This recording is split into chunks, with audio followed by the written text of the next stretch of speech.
Well, good morning. This is another one of the tapes that we are making during this series of interviews with past presidents of the Murray Rotary Club. It's being done by the Archives Committee, and thanks to the Murray Electric System and to Mr. Gibson and Mr. Richardson, who are providing us with the facilities to make this happen. So we're very grateful to the Murray Electric System television station. And also, I guess in a sense, we're grateful to Murray Rotary Club and to Greg Delancey, who, as president, has precipitated us in getting off of our couches and making this happen. Yes. And so today we have Miss Betty Boston as our president from 1998 and 99. Yes, sir. And Betty, if Ron Churchill's numbers are correct, you would be the 74th president that served Murray Rotary Club. 74th president in the year 1998-99. And I suppose this would be a good time to call attention to the fact that it was back in January of 1987 that Murray Rotary Club admitted their first women members. In December, their applications were presented, and they were officially inducted in January of 1987. And they were Kayla Stroop, sponsored by Harry Sparks, former president of Murray State. And of course, Kayla Stroop was president of Murray State at the time. And Virginia Slimmer, who was the chairman of one of the departments at Murray State, and I had the honor to sponsor her.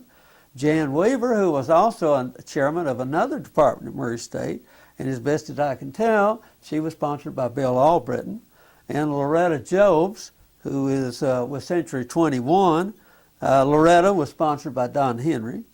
And Lynette Thurman, who was an assistant, an executive assistant to the president at Murray State at the time, she was sponsored by Joe Dick. And then a couple of months later, very shortly, Betty, you were sponsored, and by who were you sponsored? Well, let me start by saying that you were very kind because you came to me and asked me, presumably at that time, if I would like to join the Murray Rotary Club.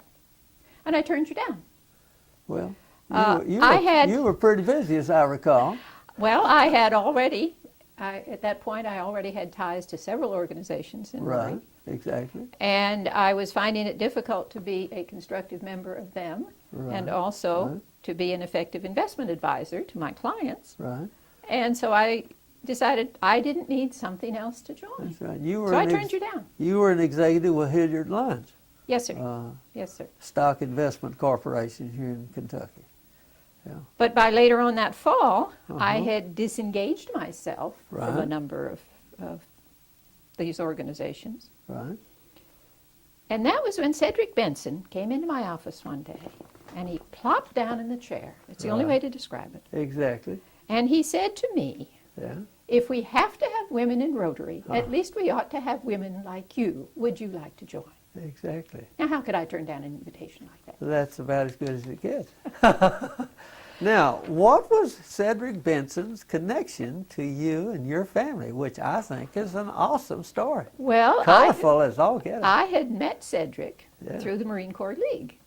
Through the what now? Marine Corps League. Marine Corps League. Yeah. I was not an ex-Marine, so I really wasn't supposed to be capable of joining it. But you're related to somebody who was Marine. But it was the Marine Corps that Cedric had the connection with me in, because he knew that my father was a Marine. Right. As a matter of fact, he had been a career Marine. He was what they called a Mustang, which meant that he had enlisted in the Marine Corps and then later was invited to become an officer. Wow. And the enlisted troops always liked that because they figured the Mustangs knew what they were going through, too. They really understood. So they appreciated that. Yeah. And during the Korean War, my father, and I'm going to brag about him, that was Colonel Homer Litzenberg, Colonel at the time, brag Homer about Litzenberg. Him. He commanded the 7th Marines, which was a regimental combat team. That means it was a regiment with added services. Right, had attached added groups to yeah. it. And this was in the Korean War, and he had reached the Chosin Reservoir, which was high in the mountains of North Korea. Right. And it was at that point that the Chinese, who had been, the North Koreans had been picking at them all along, but that was when the Chinese came in, and they began attacking in hordes. Right. Wave after wave, and when the ones in the front were shot down, the ones coming from behind them picked up their weapons, because they didn't have weapons, and kept coming. Yeah. So it was a very scary time. That was terribly scary because who had anticipated the Chinese getting in the middle of that? Well, I like to think my father wasn't too surprised. He sort of figured it. Yeah. Now, was he a bird colonel at the time? Yes, a bird colonel. He was, as a matter of fact, he was very senior. Senior bird colonel. Yeah. Of course, later as time went along. A bird colonel is also a full colonel. That's but right. The emblem is a bird. Exactly. Yes, that's right. For you all out there, which are most of you nowadays, don't know what a bird colonel is. That's right. That's a full colonel. That is colonel, as much colonel as you can be. and the insignia for it is exactly. And then, of eagle. course, later on he got promoted and eventually ended up, by the time he retired, being a lieutenant general. Well, on retirement, he became a lieutenant general. That went along with one of the medals. But he retired as a major general, which, believe it or not, is lower than a lieutenant general, which doesn't make any sense at all. We won't try to straighten out the Marine Corps. Don't confuse me with any more facts, Betty. Cedric Benson had been a young Marine at the Chosin Reservoir. Yes. And he, and I think a lot of other people, but Cedric was convinced that it was my father who managed to get them out of there, back down to the ships at sea and to board the ships and to leave North Korea. Yeah. And when he came in and invited me to be in Rotary, what he said was, well, if we have to have women in Rotary, at least we ought to have women like you. Would you like to join? Yeah. Well, I think that's probably as fine a compliment as somebody could ever get. It was a beautiful compliment from Cedric. From a salty Marine. It was a beautiful compliment from Cedric, and I knew it was, and I couldn't turn him down. Now, Cedric had already been president of the Rotary Club by then, hadn't he, or not? Oh, I think so. He was not that's what I was thinking. Time. He had already, So that was great, and fantastic. And I don't. But it was Marine Corps connection. Exactly. And what prompted us to go ahead and do bringing in women into the Rotary Club in December and January of both 86 and then, of course, January of 87 was the fact that our district here, District 6710, had its first woman governor. From Fulton, Kentucky, not far from us here. And her name is Ms. Ann Robertson. She was the very first woman district governor of this district. And so that prompted us, when she came over to make her annual governor's visit to our club, and there she was standing up in front of the club as governor of our district, and we didn't have any women in our club. And it reminded us all it was time for us to get on the stick and solve this problem. I mean, it was clear the Supreme Court had already said we were going to have to admit them because we could not hinder the advancement of women in their professional classes, and they considered the Rotary Club to be one of those volunteer organizations that was an absolute must for women to have access to. Well, And on that basis I of think that's public probably accommodation, true. the Supreme Court ruled we had to admit them. So, yeah, Rotary had a lot of and admiration Rotary and appreciation in the community. and Rotary International said, if your Supreme Court says you've got to do it in the United States, go ahead and do it. But there are other countries where that's not the case, and they're not. Yeah. And yeah. I don't know if they have to this day, and I doubt it. I bet Well- we don't have a club in the Middle East that's got any women in it. I don't know, but I wouldn't be surprised if you're right. Exactly. Yeah. Yeah. So that's where we are in this relationship. So Yeah. as a result, you were put on the track to become president of the Rotary Club. Well, I and- served as club secretary for about 5 years, and And- I enjoyed that very much. That's right. I think I did more good as secretary than I did as president. Now, was that before you were put on the track to be president? Or was Well, it that just, was- just the first step on the track? I can't remember. Yeah, in those days, no, they didn't necessarily consider that part of the track to be president. Okay. They do now, but they Right. didn't then. Right. And I don't remember exactly when I became secretary, but it was probably within a couple of years of the time I joined. And you put in how many years in that, And I was that about, I thankless was job? about 5 years as secretary. I think I did the club much more good as secretary Well, than I ever did I as consider president. that to be the workhorse of the club. Well, when I was first asked to be president, or to be secretary, Right. I replied that I had decided years before that I was not going to be secretary of anything for anybody. Right. You've done And that. I don't remember who it was. This could have been you interviewing me for secretary. Yeah. Anyway, whoever it was said that, oh, well, we bring in a college student to take minutes of the meetings. Exactly. Exactly. I said, Yeah. oh, okay, then I'll be secretary. We'll pay them to take care of that little thing. But Little, that was not, little not my did cup you of tea. realize that was just a come on. Well, the rest of it I didn't mind. Exactly. Because what I did Right. was to Right. sit at the entrance to the meeting, Yes. and I would be sure that the people visiting Rotarians, the people who brought visiting Rotarians, Yeah. paid for their, or the Rotarians themselves paid for their lunches, Right. that the guests of our members had the lunches charged to the members' account, Right. so that we weren't losing money on these people. Whoa. The only thing that we That is gave good. free That is lunches important. to, the only thing we gave free lunches Yeah. to Right. was the people who came as speakers. Yeah. And they got a free lunch. Exactly. And I kept track of all that stuff. Yes. Yes, I remember bringing in about 15 with me one day, and I had to write a check to cover all 15 of them. I felt a little lighter when I left the meeting that day. Was I that bad? No. Or was that no, me? No, I expected to.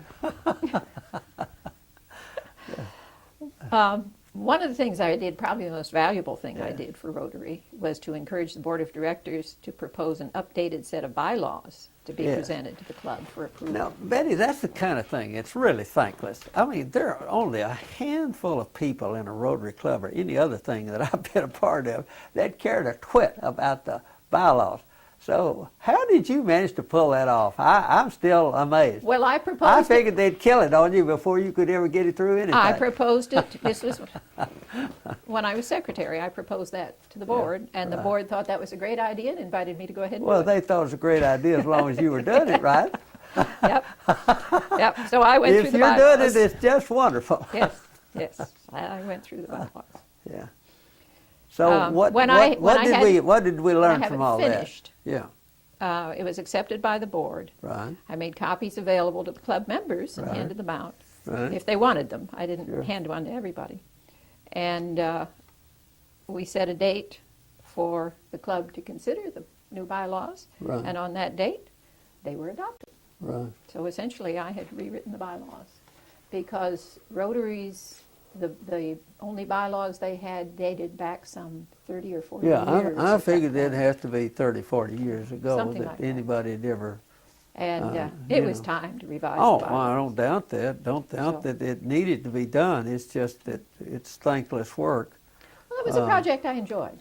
Well, I didn't have a deadline, so Right. it wasn't a problem in that regard. Yeah. But I enjoy doing things like that and updating things like well, that. it certainly does help when things that you enjoy meet something that needs to be done.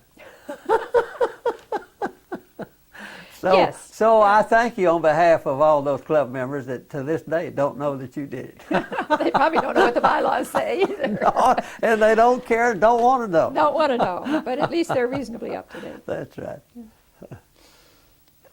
When I was asked to be club secretary, it was with the understanding that the job would lead at some point to my Right. being president. Exactly. Now, that was before we set it up so that people went up stages through Yeah, all they're those. streamlining it now. Are they streamlining it again? That's what I understand. Okay.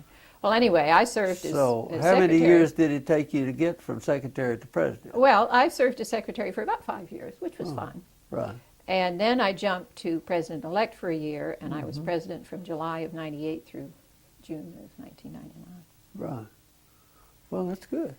And- So that turned out to be quite a beneficial experience, having done all that. Now, I mean, Oh, yeah, I knew the bylaws. I was getting ready to say, you could say, no, who could argue with you? Because you said, well, I know what the bylaws say because I wrote them. I never said that, but You never quote, said that. I did quote the bylaws. Well, I'll tell you, I wouldn't have been beneath that. Or above it either. Well, I didn't want to rub it in. Exactly. So what was it like being Well- when you moved on up to president? When I presided at board meetings Yeah. as the president, I always had a copy of the agenda for each person. Right, Encouraged the directors to eat while we met, right. because I knew that That's most of them were right, on you- their lunch hour. You had all these board of directors. You had to meet at least once a month with them, The didn't board you? of directors met, I guess still do meet I once think a they month. do. We started right at noon, and I Right. tried very hard to get through everything by 1 o'clock. Now, that meant sometimes people were getting too elaborate in their discussions and so Right. on, and I'd cut Right. them off. Yeah. But most of Yeah. the time, we were all out by 1 o'clock. Right. Although frequently, that's when I ate my lunch after that. Yeah, after the meeting was over. But we'd cover all the items on the agenda. If I had an agenda, we covered them. Right. If we needed additional information, somebody was delegated to get it for the next board meeting. Otherwise, every issue was acted upon one way or another. And I think that's an important factor when you're having board meetings, because people are there for an hour, and a lot of them can't afford to stay long. Well, that's right. That's right. They do need to know that they can feel confident that they can get away at 1 o'clock if that's Yeah. what everybody's agreed to. They had to leave work a little early and probably got to work a little late, but most of them probably didn't have a problem with that. Well, I'm just impressed that you were able to get it executed in such a fashion that you could get it all done in an hour. So more power to you, your management. And at board meetings, Pal. we covered everything on the agenda. I think I just told you that, didn't I? Yes. Yeah. The year I was president, I encouraged our members to attend the Spring Rotary District Conference, Yes. because the district conference was fairly near to us that year. And how many did we succeed in getting out? We sent 9 representatives 9. to the Good. district conference. Good. Now, when it's further away, I doubt seriously if that many people go. But I Right, think that was kind right. of neat. Well, the district conferences can be of help in terms of educating members that are going to eventually serve in various capacities in Yes. the club, Yes. because there's a lot of information distributed there or shared with the clubs about the various programs that Rotary International are implementing or are emphasizing. It's a great help when our officers at least know what some of these other things are that Rotary is doing in Right. the rest of this state and other states and literally around the world. Yeah. So I think that was very, very worthwhile. When I was president, at the club meetings, we stood for the Pledge of Allegiance and the invocation and the singing of 2 songs always. Yeah. I started the meetings at 12:10 because not everybody can get away until before 12 o'clock to come. So Yeah. that was their chance to get their lunches and talk to each other a little bit. And Yeah, it's been most encouraging to me to see that in our Rotary Club we have not capitulated to the secular humanist in the United States, which I suspect some other clubs have been intimidated into having to do. In other words, we still give an invocation at our club meetings. We still do the Pledge of Allegiance. We are unabashedly, unashamed of showing patriotism to the country, which I suspect in Berkeley, California, that's just not the case. I bet you don't get any Pledge of Allegiance and don't get any prayer at a Rotary Club in Berkeley, or they'll burn the place down. Well, I'm not going to join them then. Well, me either. But it is encouraging to see that we are traditionalists. We are traditionalists, and we do the Pledge of Allegiance, That's and right. we do have an invocation and sing a couple of songs. But everybody stands for that. It gives them a chance to. And it's always amazed me, Betty. I have been to several Rotary clubs around in Western Kentucky, and there's nobody that sings half as decent as we do. Well, we've got quite a group there to sing. I mean, it's great. I've There are a few other clubs. been to clubs where as they big as wouldn't even ours. venture to strike up a tune because they didn't have any tune to strike up. Well, most Rotary clubs are a lot smaller than ours. Yeah. The one in Louisville, I know, is bigger than ours, and probably the one in Lexington. Well, I've been over to Hopkinsville Club, which is a pretty big club, Is it? and their singing is atrocious. In fact, sounds more like a dying calf in a hailstorm. Oh, dear.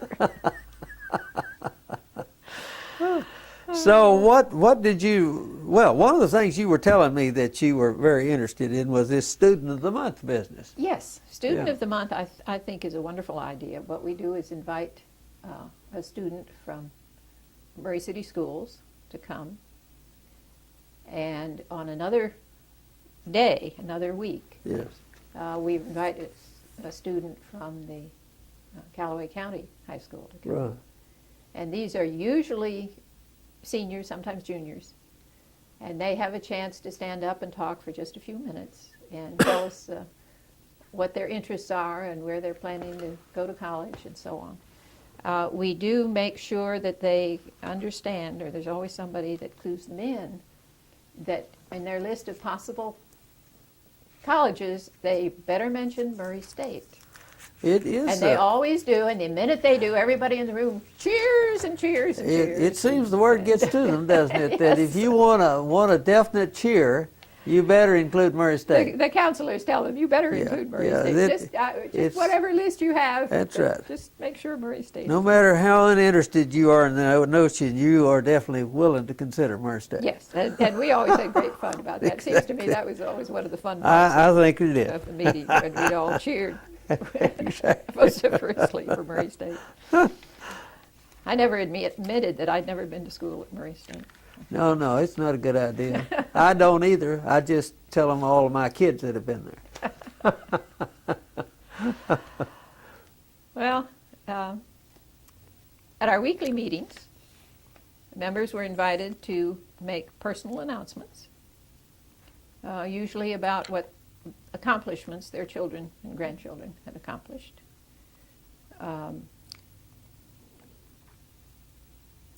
That's when you collect the happy dollars, Yes. isn't it? And Yeah. in order to do that, they have to pay $1, and those are called happy You dollars. can brag for a full 15 seconds on your grandkid, On your as long grandkid. as you'll give at least $1 That's right. to our That's right. charitable programs. And they do it happily, and it is a happy dollar. Well, it's not bad for $1. Yeah. If you're going to Besides, it's good news. I definitely think though, if you're going to get a full minute, you ought to get $5 for that. Well, sometimes we threaten that with people we talk to And all. sometimes we Yeah. get it too. Commercial announcements were never permitted. I guess still aren't, I hope. No, if there are, we're definitely going to fine you heavy for that. Yeah. But if you've been in the newspaper, That's right. then the sergeant at arms is going to cut that out and bring it to class, to the meeting, and you have to pay $1 for It having been is. in the newspaper. It's just downright fun. Yes, yes. Our members have always been encouraged to bring guests, and they would have a chance to introduce the guests. We recognized visiting Rotarians, asking them to stand and tell us where they were visiting from, and what had brought them to Murray. And I've always thought it was nice when we could figure out a way to find a visiting Rotarian. And every once in a while we manage to do that. We but do not, do that, not don't very we? often. Yes. Not very often.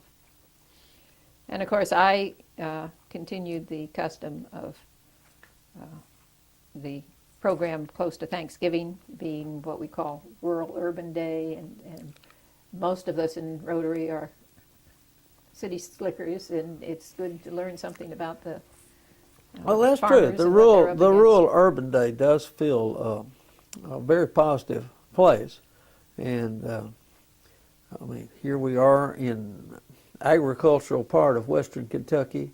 This is not urban country at all. So it just seems to be most appropriate that we would have a rural urban day and really try to get out. And what few farmers we've got left in the area, Yeah. some that are full-time. I mean, there's such a handful of full-time farmers these days left. Yes, but we have in Rotary a lot of leaders from the community, and it behooves them to know something about what the farmers are up against. Very much so, because in our little old county, that still brings in a sizable chunk of income every year. Yes, it does. You know, we're talking about close to $100 million a year just from farming. I mean, that doesn't sound like a big chunk when they start throwing trillions around and out the door and Yeah. through the windows, but 100 million is still I mean, that's bigger than I'm accustomed to thinking about. Yes. And I never have $1 million put down on my checkbook anywhere.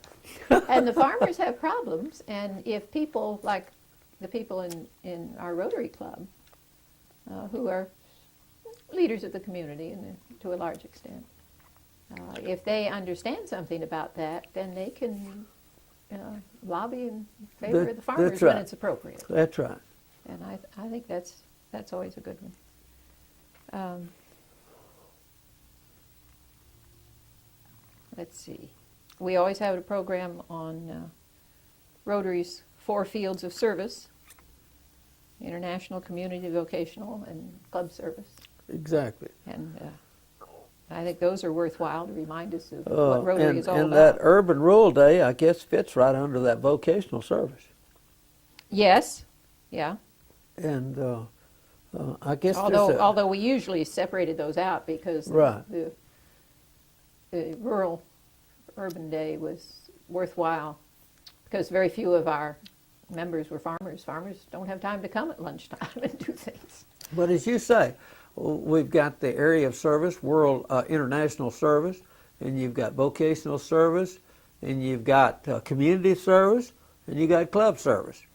All very much distinctive, and each one of them has some specializations that are really important to emphasize Yes, during the yeah, year. yeah.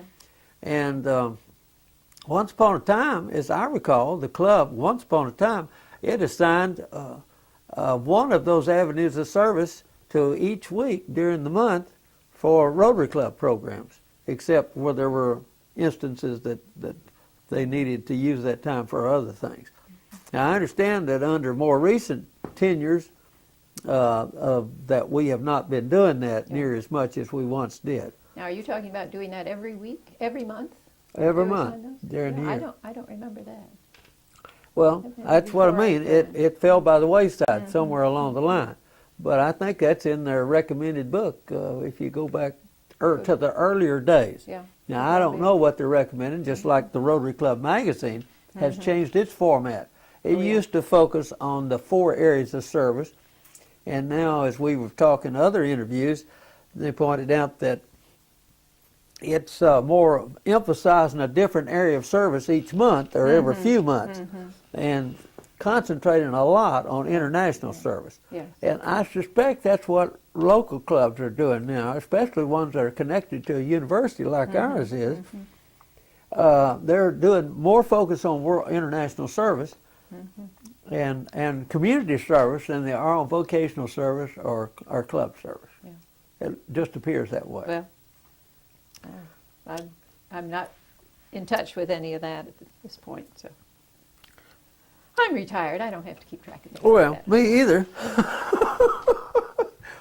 But when I was president, Yes. I was very careful to call the meeting to order promptly at 12:10. Now, we met Right. from 12 to 1, but we needed time for people to get their lunch and sit down and greet each other and wave to people across That's the been room. a real and so on. challenge because you have neat little surprises along the way. Here you've got a regular program schedule, and you need to let them on on the docket by 12:30 so they can get their full 20, Precisely. 25 minutes in. Precisely. Yet you've got all these other groups that show up unannounced and just tell the president, we're going to introduce something to the club. You know, it can be from civic music, it can be from the Grand Ole Opry, it can be from the Predators in Nashville. Who knows what's being brought in by the Chamber of Commerce this week, or one of the administrative organizations at Murray State. And they need a platform to get their message out. Or the community theater needs a platform to get their message out. They've got whatever going on over there. And they've got a little skit they want to tell you about their community theater program, and it takes 7 minutes or 10 minutes. Well, when I was president, either they warned me, talked to me ahead of time, and we arranged them to do a program. But sometimes they don't warn you until you get there that day. They had about 1 minute, and I did not give them a lot of extra time.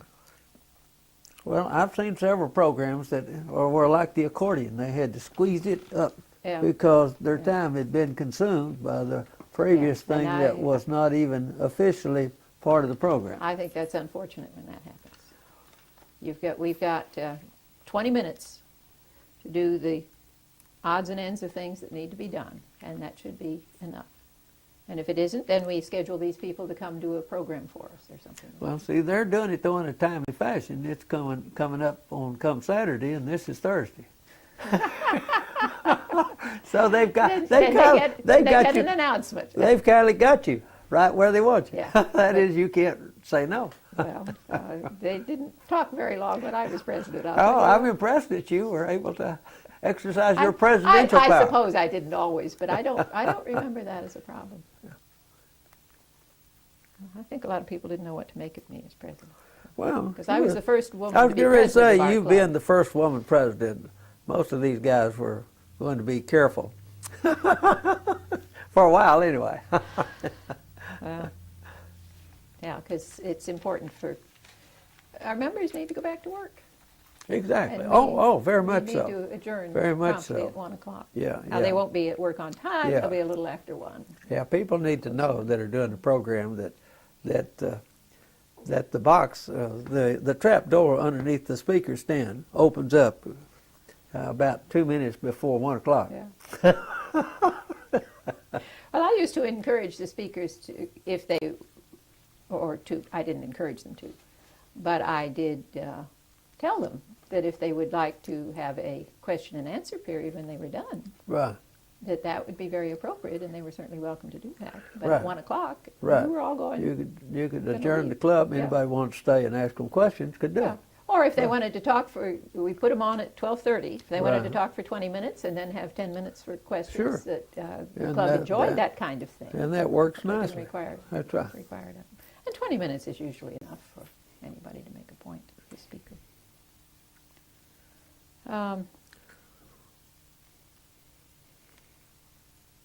I don't know what else to say here. The weekly club bulletin has always been Yeah, what was it about the Rotopatter? I mean, the Rotopatter has been going on since back, I think we've had a club bulletin of some kind almost from the inception of the club in 1924. I wouldn't be surprised. We went back and we went back to the archives and dug out the various renditions of what now is called the Rotopatter. Eugene Schonbacher is the one that's responsible for the latest metamorphosis of the Rotopatter. But there had been others previous to his and on back, and they called it different names and different things and different times. But there's hardly been any time. That's one of the things, other than some recent years that we've missed, that we don't have a lot of info as a result of Rotopatters. And I guess you had the benefit of the Rotopatter to just remind you about your year as president. Are you missing some recent Rotopatters? We are from some specific years. So Yeah. if you give Yeah, me a we've list got of some to- of them, maybe I... Well, we've got to see if we can find who has them. They may be stuck in some file somewhere. We just can't find where it is right now. So we keep 'cause looking. I think I have one for... Well, we've got them all for your year, but it's Yeah. some of the But other. for some of the other years some of the that I other was years. president. Yeah. And we're No, I going. guess I don't. we're I gonna don't know. keep looking. I don't remember. Yeah, that would be worth having. So one of the things that I thought was interesting about the Rotary, Betty, is that you have every week, or at least we try to have those birthdays in there, Yes, and that's nice. yes. You know, most And- of us and- old codgers, by the time many of us, at least by the time we're retired in the Rotary Club, we're not interested in any more birthdays. But it's still nice to have somebody get up and sing Well, happy yes, birthday we, to you. we would get up and sing happy birthday, and then we charge you $1 for the privilege. Exactly. It- And that I don't think anybody ever makes turned you us down feel on like that. you've been properly appreciated. Or if somebody wants to really brag about their children, they'll give us $3 or $4 or $5. Now, when to you were do that. president, one of the things that I suppose when people went out to visit different clubs around the country, they brought, a banner back with them? Mm-hmm. And they present We them tried to get you those, as yeah. president? Did you Well, all, they presented them to the club. and did the you president collect gets several them. during your year as president? Probably did, but I did not take them home with me. Because, Right. Right, they were so just I'm put not in the sure. cardboard box of Yeah, everything that yeah. the secretary took back to the office.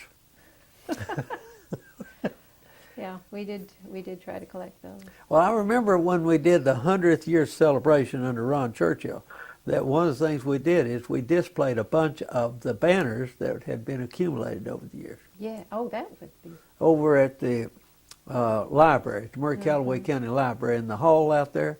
We had one wall out there where we put up banners. You know, with a scoop, you stick on the wall and you stick a banner Yeah. on. yeah, yeah. It displayed a whole bunch of them from different sections of the world. Yeah, that would be well worthwhile. Okay. I'll bet someplace there's an awful lot of them. Well, there's got to be. Because we encouraged our members when they went visiting to Exactly. bring us back a banner, and then we wouldn't charge them for being absent. Right, yeah. Which For is missing a pretty, meeting. pretty nifty way of doing that. Because if you miss so many meetings, then a certain number of meetings, then you get supposed to get kicked out. But if you brought back a banner from someplace, that proved you'd been there. Now, one of the things that you mentioned is that that there had been a candidate. You don't even remember the name of the candidate who came to the Rotary Club, and after they got up and spoken a while, most people realized they didn't know what they were talking about. Oh, yes. What's that all about? We had, let me see if I can find my notes on that.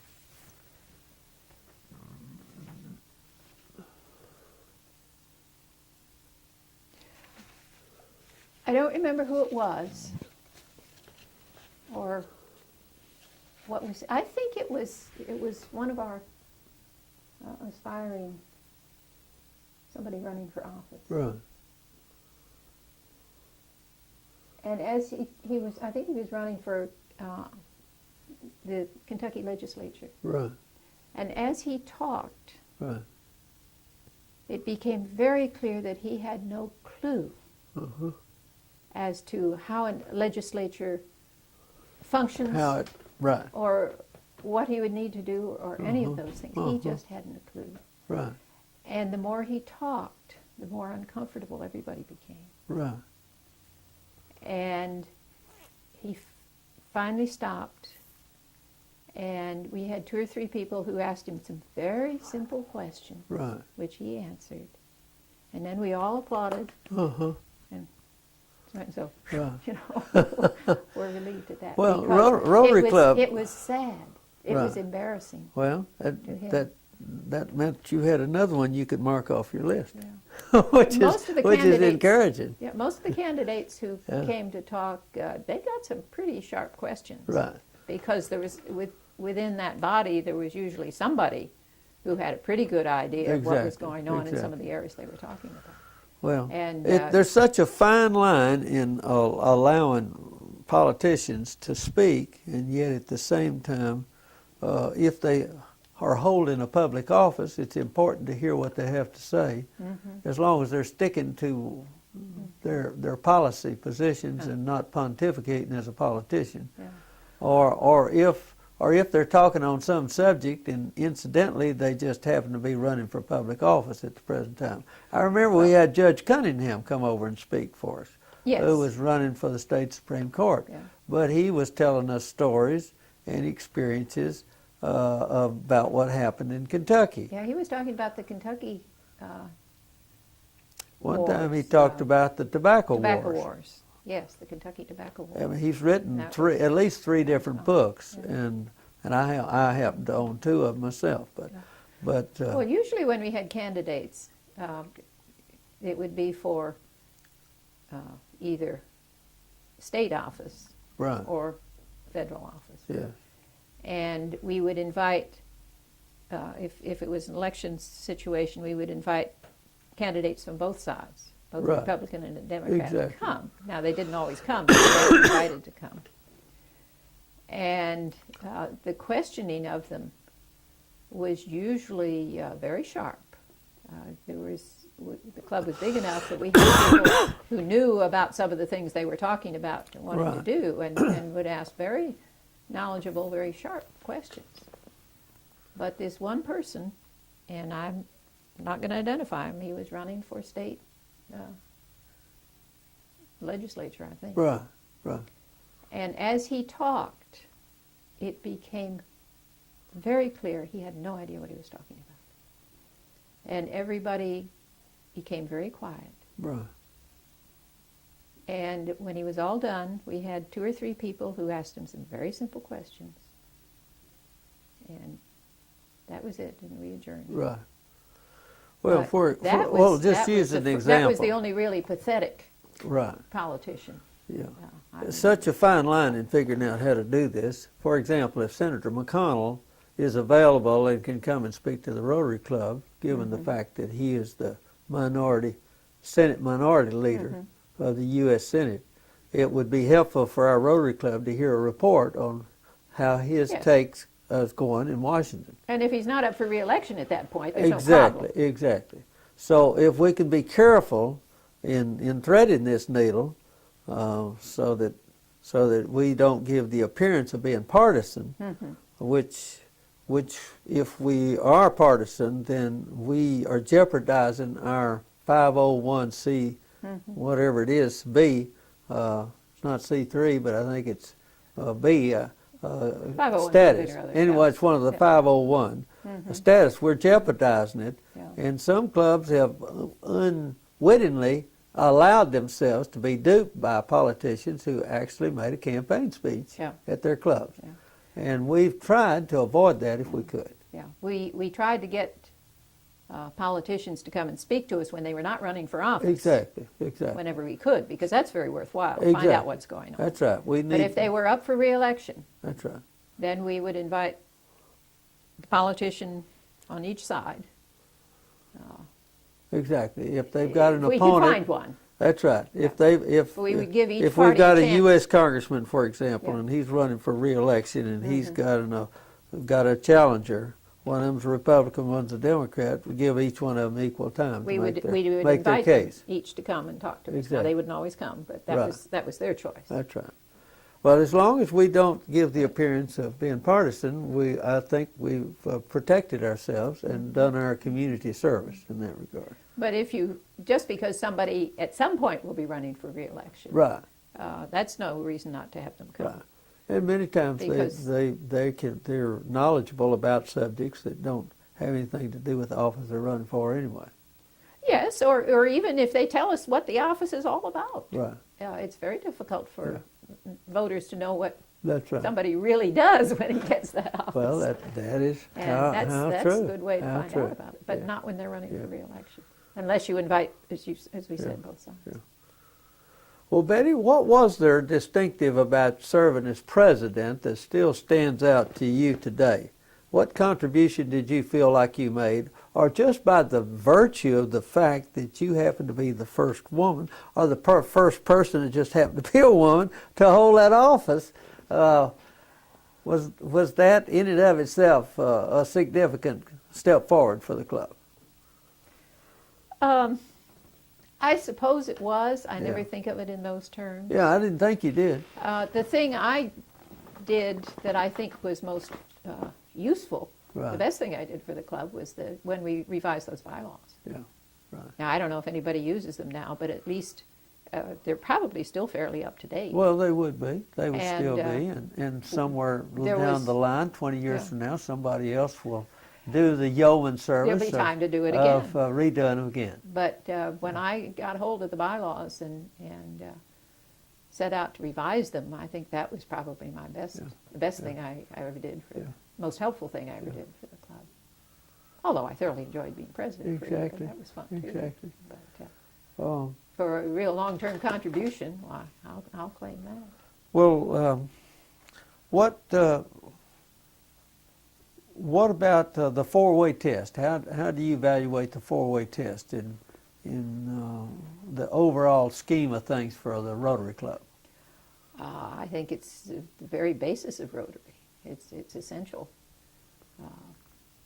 I don't know how many times you want to have a program on it, but the fact that on our bulletin that we each get each week, we've got the four-way test, Exactly. and we've got the something else. The motto, isn't it? Well, yeah.